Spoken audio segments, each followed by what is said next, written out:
Hello, welcome to my first tutorial here. This is just aimed at getting people familiar with 3D Studio Max up and running in Blender, just getting kind of to grips with the interface and that sort of thing. First thing you're going to want to do is head to User Preferences and run through some of these settings. I like to have Rotate Around Selection enabled, and Prompt Quit, and the Manipulator size set to 10. And then in Editing, crank up the undo steps to 64. In Input, hit 3D Studio Max on the left, but on the right it's better to keep that as Blender and then just change the navigation stuff in here with 3D View, 3D View Global, and Rotate View, which can be Alt middle mouse, and Move View, which is just middle mouse. Add-ons, I enable the dynamic spacebar and some of their extra mesh stuff, because it's quite interesting to have that. And themes and file, just leave those as they are. System, enable CUDA. I guess that gives you some sort of performance benefits if you've got the right hardware. So save those settings. Now we should be able to manipulate the viewport as you'd expect to. Left click stuff to select it. Okay, I'm going to start off just by deleting everything in the scene. You'll notice that when you delete stuff it asks if you want to delete it or not, which is kind of annoying. I have tried to find a way to get rid of that, but I can't find a way so far. If you want to edit your viewports, you can drag more this way and then change what they do here. So you can have the UV window here or the 3D view, however you want to do that. And you can keep dragging more windows, which I did start with and then couldn't really figure out how to get rid of them. So you just end up with loads of windows and start panicking and then just quit Blender. But what you've got to do is grab the triangle and push it into the window to the right there, and you can get rid of those. So there you go, back to normal. Because we enabled the spacebar tool, we can hit spacebar and add an object. We can also do that going up to add mesh and then add a mesh from here, so we can just add the classic monkey there. You've got the translate, rotate and scale buttons here, which are kind of confusing, and really I kind of avoid those personally. I mean, I think they could be quite fast once you get used to them, but for now there's just too much confusion. If you do want to control the axis, so it's Z, X and Y, and that allows you to rotate or move them just on that axis, so that makes that actually usable.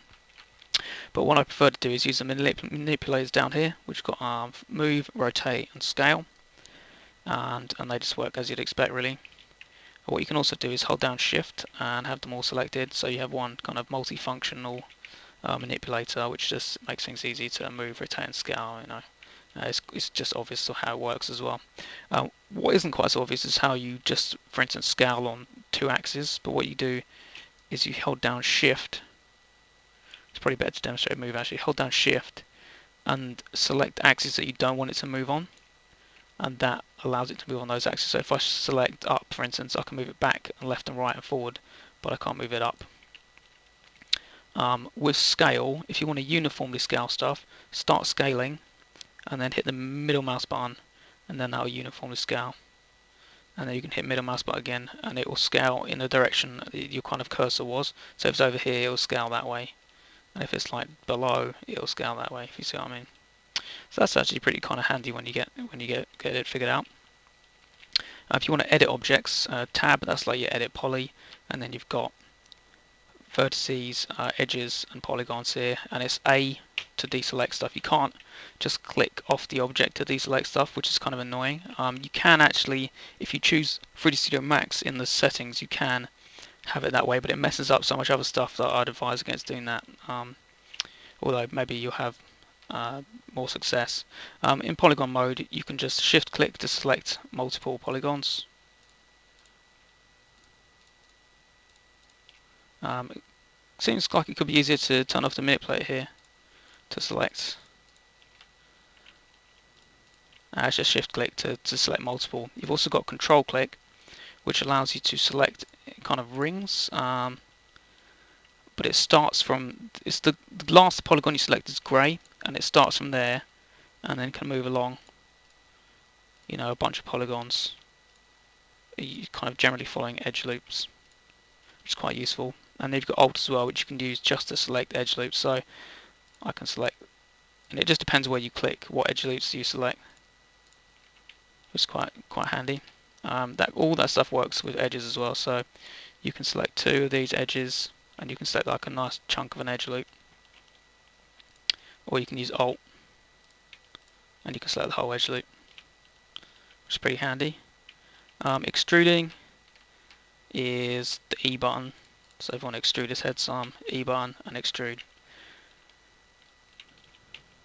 I think that's kind of all I want to cover in Edit Poly for now, so tab out of that. Yeah, another thing I didn't mention is the views. You can use the keypad 7, 1 and 3, and that's your right, front and top. Or you can hold down Control and then it's the opposite, so back, left and bottom, and then 5 is in and out of orthographic view. I think that's everything I wanted to cover, so hopefully that's been of some help. If this goes well, I'll make another tutorial. So thanks for watching. Cheers. Goodbye.